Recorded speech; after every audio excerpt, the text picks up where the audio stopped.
اسرائیل نے کہا کہ وہ ہفتے کے آخر میں شروع ہونے والے مقدس ماہ رمضان کے دوران یروشلم کے قدیم شہر میں واقع مسجد اقصی کے احاطے میں حفاظت کی غرض سے پابندیاں نافذ کرے گا۔ مشرقی یروشلم میں واقع اسلام کے تیسرے مقدس ترین مقام مسجد اقصی میں رمضان المبارک کے دوران لاکھوں فلسطینی نماز ادا کرنے کے لیے آتے ہیں۔ یہ مقدس شہر کا ایک حصہ ہے جس پر اسرائیل نے قبضہ اور اس کا الحاق کر رکھا ہے۔ اس سال اتفاق سے ماہ رمضان غزہ میں ایک نازک جنگ بندی کے موقع پر آیا ہے، جس سے ایک تباہ کن جنگ کے بعد بہت حد تک لڑائی رکی ہوئی ہے۔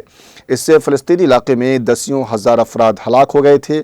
اسرائیلی حکومت کے ترجمان ڈیوڈ مینسر نے صحافیوں کو ایک آن لائن بریفنگ میں بتایا کہ عوامی تحفظ کے لیے معمول کی پابندیاں اس طرح نافذ ہوں گی جیسے ہر سال ہوتی رہی ہے۔ گزشتہ سال غزہ جنگ کے دوران اسرائیل حکام نے مسجد اقصی آنے والے بالخصوص مقبوضہ مغربی کنارے کے فلسطینی زائرین پر پابندی عائد کر دی تھی۔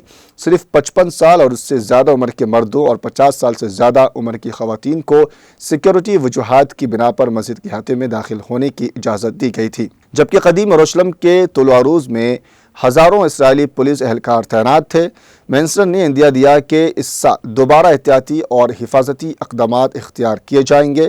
انہوں نے اس سال پولیس کی تعیناتی کی تفصیل بتائے بغیر کہا کہ جو ہم یقیناً برداشت نہیں کر سکتے اور کوئی بھی ملک نہیں کرے گا، وہ ایسے لوگ ہیں جو تشدد اور کسی اور پر حملوں کو ہوا دینا چاہتے ہیں۔